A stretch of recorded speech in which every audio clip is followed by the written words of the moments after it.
Bismillahirrahmanirrahim. Bismillahirrahmanirrahim. Alhamdulillahirabbil alamin. Wa bihi nasta'inu ala umuri dunya waddin. Wassalatu wassalamu ala asrafil anbiya wal mursalin wa ala alihi wa ashabihi ajma'in. La haula wa la quwwata illa billahil aliyyil azim. Amma ba'd.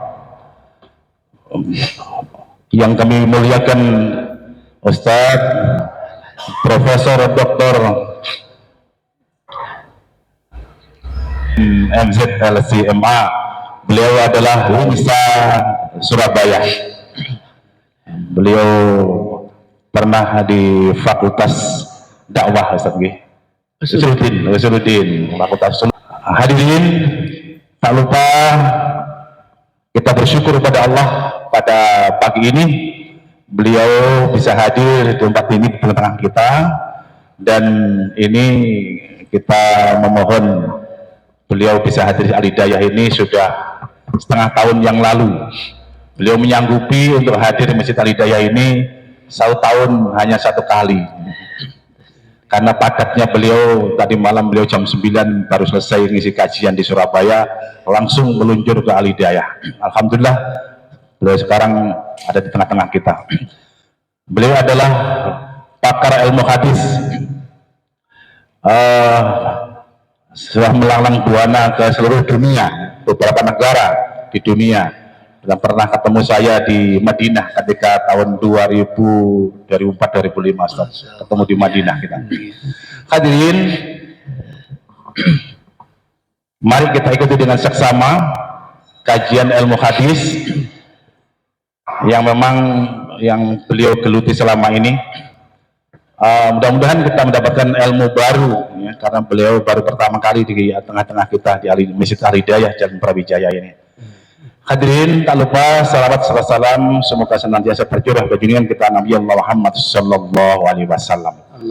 Kita buka pertemuan pada pagi ini dengan membaca Bismillahirrahmanirrahim. Semoga ridha Allah dan hidayah Allah menyertai kita di pagi hari ini. Waktu secukupnya, karena beliau nanti jam 6 mengisi di Al-Basyid, mungkin sampai pukul 5.45, mungkin diberi kesempatan untuk tanya jawab sebentar. Monggo Ustadz, dipersilakan. Terima kasih. Assalamualaikum warahmatullahi wabarakatuh. Innal hamdalillah nahmaduhu wa nasta'inuhu wa nastaghfiruh wa na'udzu billahi min shururi anfusina wa min sayyiati a'malina. May yahdihillahu fala mudilla lahu wa may yudlil fala hadiya lahu.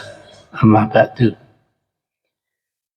Hadis Nabi itu bisa dipilah menjadi dua. Ada masuk kategori hadis tasri'iyah dan ada masuk kategori hadis non tasri'iyah. Hadis tasri'iyah tentunya bernuansa syariat sehingga nilainya itu universal, berlaku bukan hanya untuk bangsa Arab tetapi rahmatan lil alamin. Semua umat di dunia ini terkena syariat yang sama. Itu yang dinamakan hadis tasri'iyah. Misalnya sholat, shollu kama ra'aitumuni usolli. Masalah haji, khudhu anni manasikakum. Bukan hanya untuk bangsa Arab, seluruh umat di dunia ini sholatnya supaya bercermin dengan unggah-ungguh sholatnya Rasul. Sedemikian pula ibadah hajinya. Kategori yang kedua adalah hadis non tasri'iyah. Benar dinisbatkan kepada Nabi berupa ucapan beliau, berupa perbuatan beliau, berupa takrir-takrir beliau, tapi tidak ada korelasi dengan syariat. Misalnya Rasul mengabarkan siapa yang perang menggunakan kuda, maka nanti kalau menang dapat 3 bagian. 2 untuk kudanya, 1 untuk yang menungganginya. Itu tidak harus semua umat ikut. Nah, sekarang sudah ada jet tempur, kita masih pakai kuda. Itu namanya benar dinisbatkan kepada Nabi, tetapi tidak semua.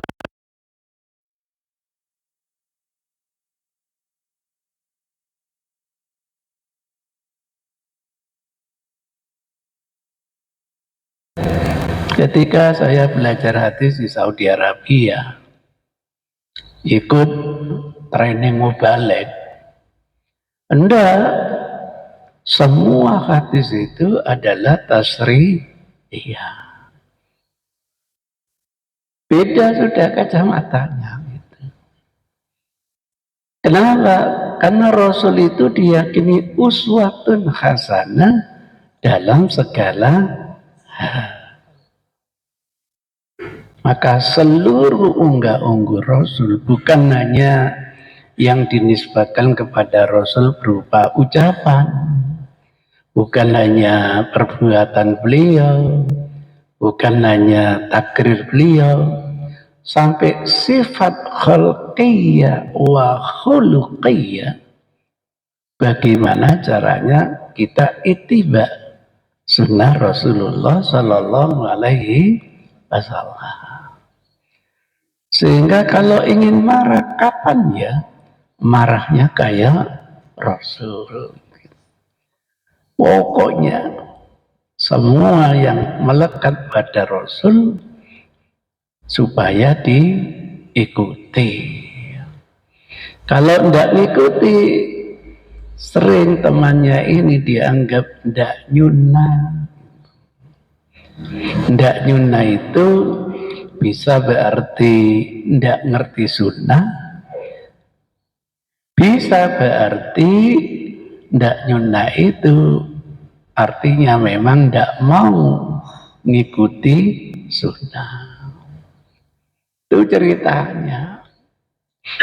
Maka indah kalau kita ini ngaji ke sana kemari, ngerti, oh teman saya kok punya fatwa gini, berarti dia memahami hadis semuanya tasrih, iya. Indah kalau ilmu kita luas, tidak cepat menyalahkan orang lain, apalagi menyalahkan teman dengan kacamatanya sendiri. Jadi beda manhaj, beda kacamata, pasti nanti beda pendapat. Saya ikuti, oh gitu cara mendoktrin mubalik. Muncul slogan sunnah. Ayo sekecil apapun sunnah itu dihidupkan.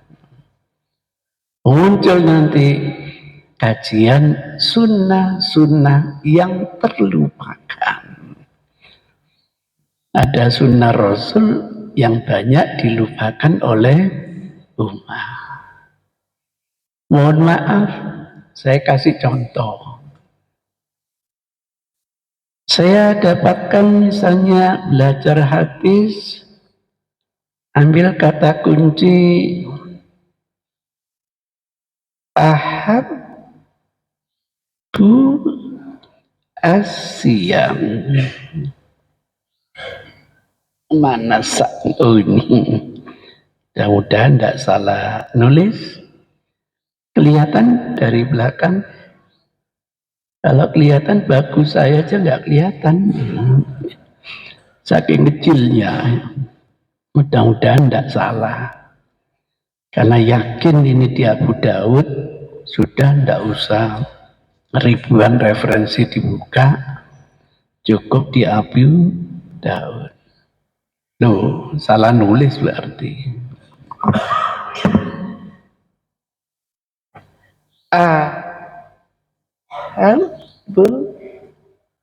Oh iya, salah. Siap di Shalom. Nah, biar besar, saya coba ambil dari sini saja hadisnya. Nah, saya copy, saya agak pilek saya, kedinginan aslinya. Ya. Kelihatan? Kelihatan ya. Kalau nggak kelihatan, saya besarkan lagi. Klik, saya besarkan menjadi sekian. Nah, kebesaran saya kecilkan lagi. Nah, biar mencolok saya bold. Nah,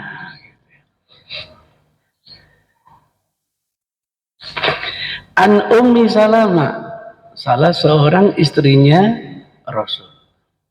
Qalat berkata, karena adalah ahabbu siyab, yang paling disukai pakaian ila Rasul, oleh Rasulullah, al-qamis, adalah pakaian al-qamis.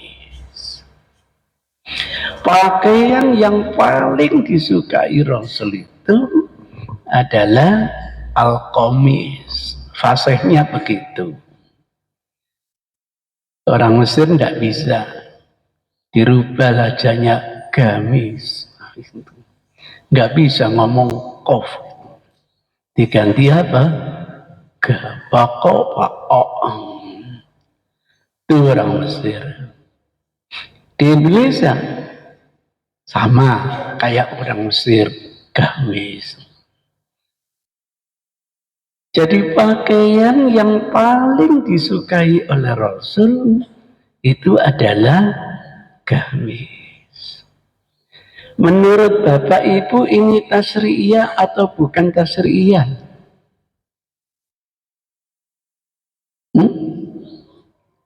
Kira-kira ini masuk tasriyah atau bukan tasriyah? Gimana kalau tasriyah saja? Karena diyakini tasriyah, kapan ya sekecil apapun ikut Rasul? Pakaiannya supaya kayak Rasul. Bagian apa? Gamis. Dia dapat lebih dari 700. Semua pakaiannya pakai gamis. Itu namanya menghidupkan apa? Sunnah. Sunnah yang terlupakan. Nah, saya mengamati di sini kok nggak ada yang pakai gamis ya. Nah, termasuk saya. Berarti saya ini tergolong tidak nyunah gitu. Tidak nyunah itu saya berarti tidak ngerti sunnah. Saya berarti tidak ngikuti sunnah. Ya jangan marah. Jangan marah. Karena menurut teman-teman yang mengandung bahwa semua hadis tasriyah, mestinya sekecil apapun ikut Rasul. Lah yang menganggap non tasriyah, substansinya bukan gamisnya. Yang penting menutup aurat. Itu tasriyahnya yang harus diikuti oleh seluruh masyarakat dunia. Yang universal itu adalah menutup aurat. Boleh enggak pakai celana? Boleh. Pakai sarung? Boleh. Sudah pakai celana disarungi lagi? Boleh. Khusus bagi teman-teman NU, saya ingatkan. Saya dapat nasihat dari tokoh NU hasil Basul Masail yang masih mengikat, belum dihapus. Laki-laki tidak boleh pakai celana. Kebetulan saya punya himpunan yang sudah diterjemahkannya itu. Oh, benar ya.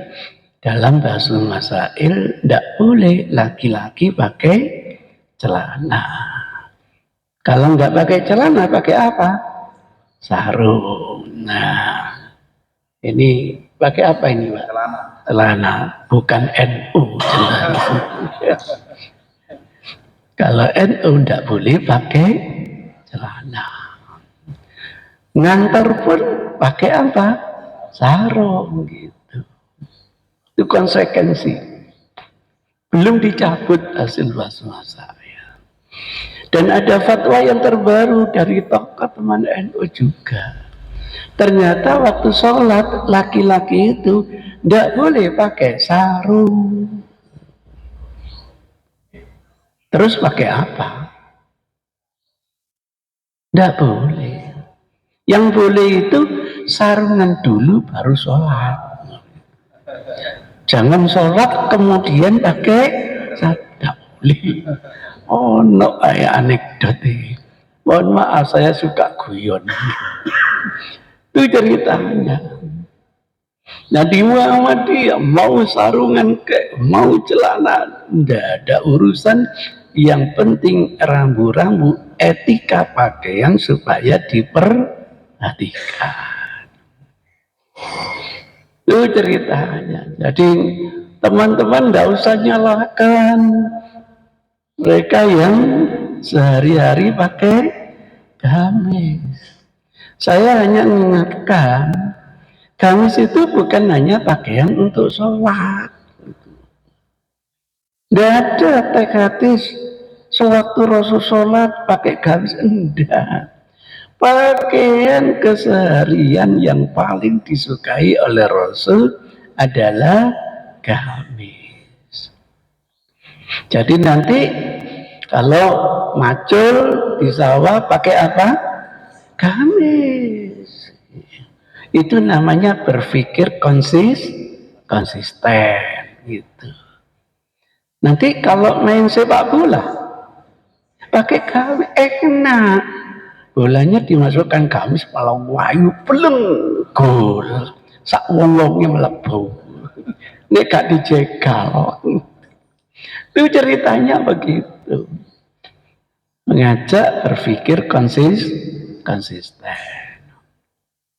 Apalagi kalau renang supaya pakai gamis. Muka-muka belum kecemplung langsung kayak batu.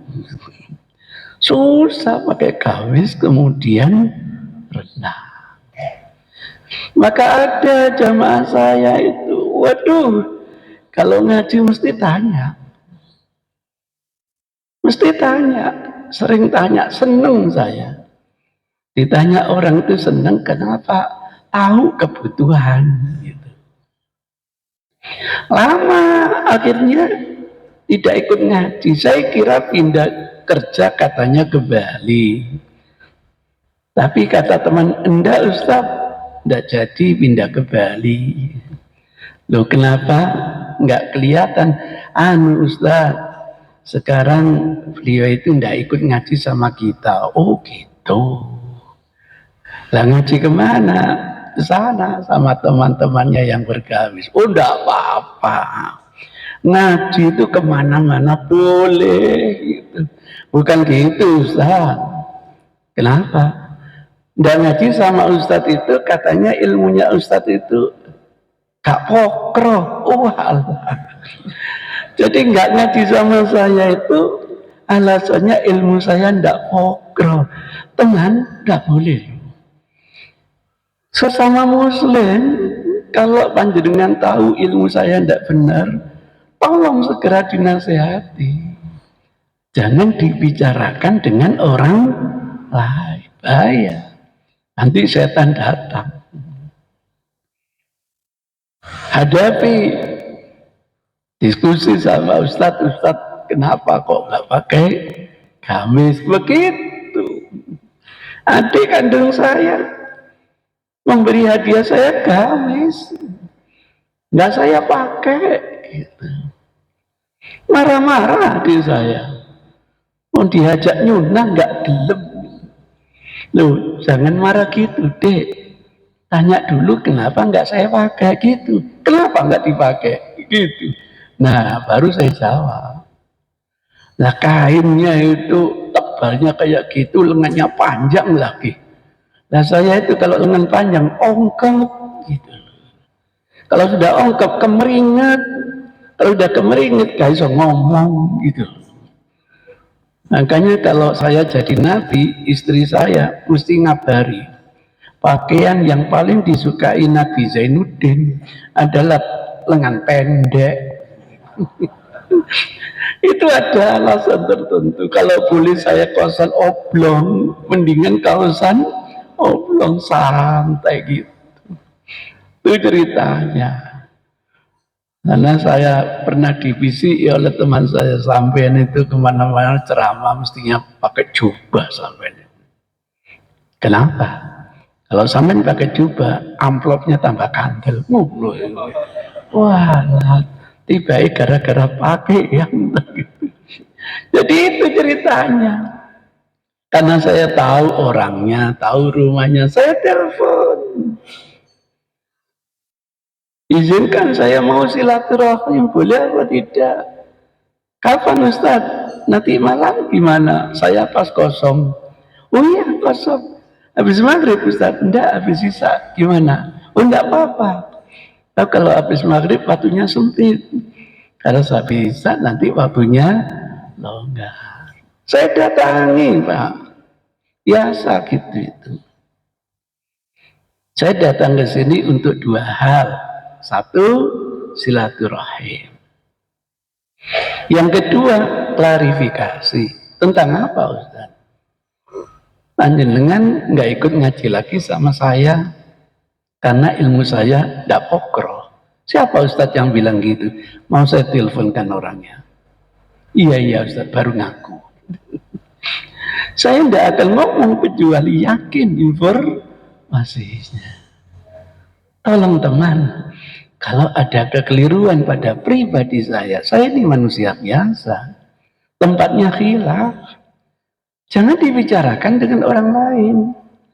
Ayo kita diskusi. Tiba ya pakaian sampai, saya kan suka pakai lengan pendek gini kemana-mana. Pakaian yang sampean suka itu menunjukkan ilmu sampean tidak pokro, Ustaz. Gara-gara pakai lengan pendek berarti ilmu saya dianggap apa? Nggak pokro. Oh, terima kasih. Saya harus berterima kasih. Dinasihati siapapun bu ya gitu. Pertama kali jazakumullahu khairan. Itu. Terus saya balik bertanya, biar pakaian saya pokro gimana? Sambil pegang gamisnya, saya ditemui dengan bergamis masalahnya. Mestinya Ustadz itu sekecil apapun ikut Rasul. Berpakaianlah seperti ini Ustadz. Oh, gara-gara saya tidak pakai gamis, ilmu saya dianggap enggak. Oh, terima kasih informasinya. Saya tanya lagi ya, silakan Ustaz. Memang pakaian Rasul, gamisnya Rasul seperti yang sampean gunakan itu. Bingung dia. Kenapa Ustaz tanya gitu? Zaman Rasul apa ada mesin jahit? Bingung lagi. Kayak opo kira-kira. Itu kerjaan saya membingungkan. Orang kalau nggak bingung masih fanatik dengan pendapatnya, merasa benar sendiri. Maka ngaji sama saya, kok nggak bingung, gagal saya. Mudah-mudahan nanti pulang membawa kebingungan. Itu ceritanya. Mikir, diajak mikir orang. Jangan disalahkan.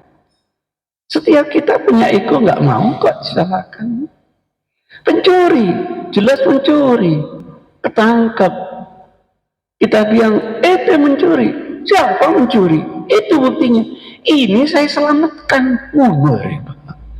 Jadi dicuri itu berarti diselamatkan gitu loh. Padahal dia jelas mencuri. Itulah ego kita. Maka saya sebagai mubalik, mentraining mubalik, tolong jangan ada kata-kata keliru, jangan. Upayakan yang bersangkutan nanti yang paham akan kekeliruannya sendiri.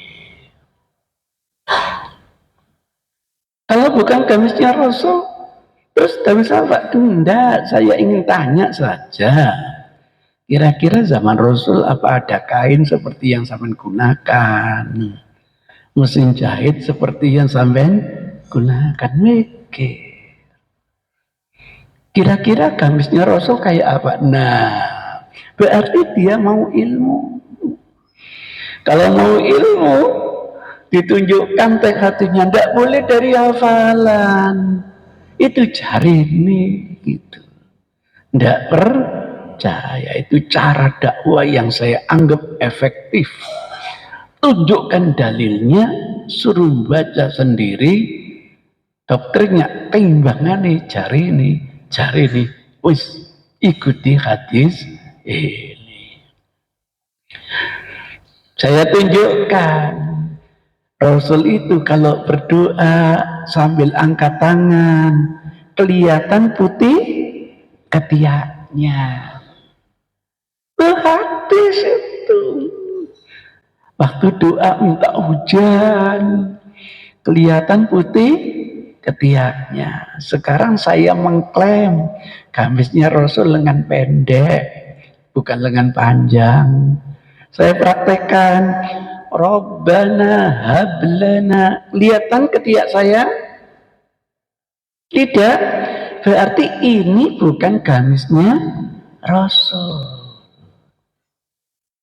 Apalagi kalau yang saya gunakan lengan panjang. Saya praktekkan lagi.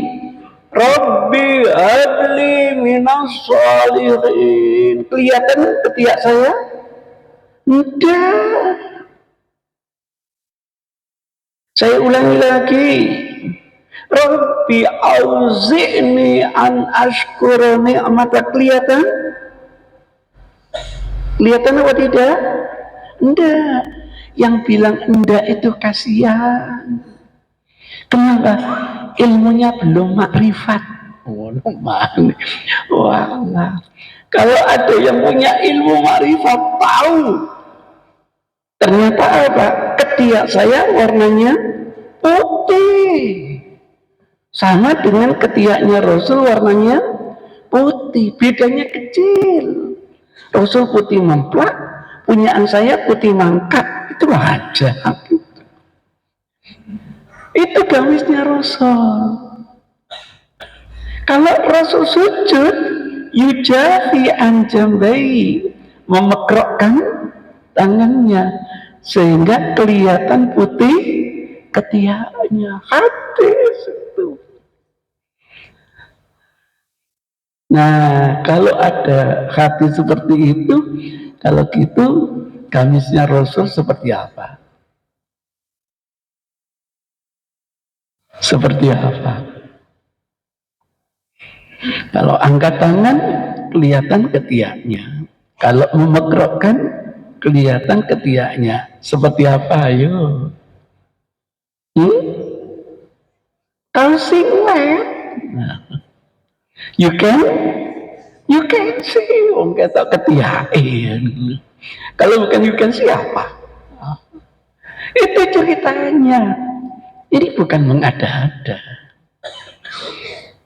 Nah, kalau ingin lebih detail kajian tematiknya, Gamis yang kita gunakan zaman Rasul wujudnya lembaran kain.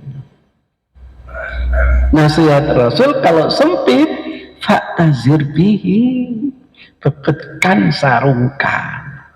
Ijma ulama, auratnya laki-laki sewaktu sholat pusar sampai lutut. Kalau kita hidup zaman Rasul, siapa yang punya 2 lembar kain? Fa'ayyuna lahu sauban, dulu loh. Masing-masing punya selembar kain. Ada laki-laki yang mau kawin, ditanya, punya mahar? Punya. Apa? Selembar kain. Ya tidak mungkin selembar kain itu kami bagi 2 untuk istrimu dan untuk kamu. Cari mahar yang lain gitu. Mus'ab bin Umair itu kurang apa? Delegasi pertama Mekah Madinah. Wafat perang Uhud. Tidak punya gamis kecuali hanya selembar. Itu pun sempit hadis. Karena untuk membungkus jenazahnya tidak cukup. Kalau dibungkus kakinya, kepalanya kelihatan. Hadis loh itu. Kalau bungkus kepala, kakinya kelihatan. Gimana ya Rasul? Kalau gitu bungkuskan atasnya, kepalanya. Lah kakinya kasih pelepah kurma. Hadis. Itu ceritanya. Kalau enggak musim haji saja, siapa yang punya 2 lembar kain? Kalau untuk haji, sebisanya 2 lembar, yang satu untuk gamisnya, yang satu untuk selendang. Itu paling resmi gamis di zaman Rasulullah. Ada serwal, dianggap pakaian terjahit, tidak boleh untuk orang yang sedang ihram. Wujudnya apa? Wujudnya itu izar, sarung, tengahnya dicidek. Nah, itu namanya sirwal. Saya sering mengatakan itu celana Turki.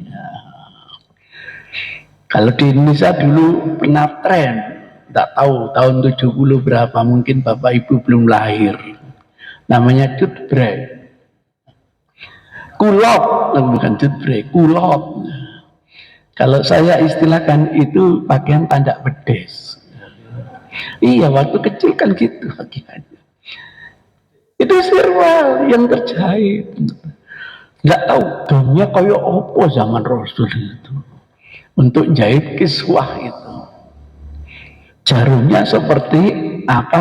Benangnya seperti apa? Yang sudah maju negeri ya Yaman. Itu ceritanya. Sehingga menyadari teman saya itu. Jadi kain ihram itu benar, nah wujudnya seperti kain ihram. Kalau lebar, ikat ujung-ujungnya di atas pundak biar tidak melorot. Pengalaman Rasul dulu waktu kecil melorot gitu. Itu ceritanya. Kalau dianggap hadis ini tasri, iya. Itu kita tidak menyalahkan kok, semua hadis dianggap tasriyah. Ya sudah, mau ngantar pakaian ihram, sepatuan, dasian, pergi ke kantor, pasti diejek. Kalau diejek, ngomong aja, dasar tidak pernah ngaji. Loh, podo sombongi, podo nerokoi. Jadi begitu ceritanya. Iya ya Ustaz ya, itulah masalahnya. Jadi hadis Anda itu sahih, Albani bilang hadisnya sahih. Ini salah seorang dosen saya, guru saya, waktu di Medina, Fakultas Hadis, sahih. Pemahamannya harus ekstra hati-hati. Kalau mau ngaji secara tematik, pakaian Rasul hanya 2 jenis. Satu adalah gamis, yang kedua jubah. Gunakan jubah ini pun atas usul Umar bin Khattab. Jadi Umar itu kaget lihat penguasa Heraklius itu raja aja pakaiannya gitu. Nah kok Rasulku ini pakaiannya nggak dayani. Mungkin Umar ini punya filosofis. Ajine menungso saka busana. Ada orang jualan jubah dari sutra baik dibeli, dihadiahkan kepada Rasul gitu loh. Apa kata Rasul? Wahai Umar, orang yang gunakan jubah seperti ini besok di hari kiamat nggak dapat apa-apa. Ya Allah, itulah nalar dibanding wahyu. Menurut nalar baik, menurut wahyu tidak benar. Ya sudah ya Rasul. Umar nggak ngeyel, sudah. Gimana ya Rasul kalau bahannya kain biasa? Apa? Nah gitu cerita. Maka dalam manakibnya itu Rasul seumur hidup hanya punya 2 jubah. Bahasa kita pakaian kebesaran. Mungkin di Indonesia katakanlah jas. Kebetulan seumur hidup saya punya jas 1, gak cukup bisa.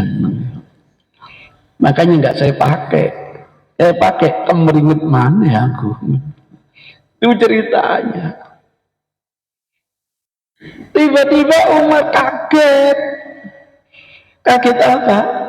Dapat kiriman jubah dari kain sutra lewat JNE. Ragu. Ini benar dari Rasul. Iya, itu. Pikir Umar gimana sih Rasul? Kemarin saya belikan katanya gini-gini. Nah kok sekarang saya dikirimi jubah dari kain sutra. Mungkin Rasul ingin memberitahu, nek beli jubah ke sutra, aku isok mar. Mungkin ngono.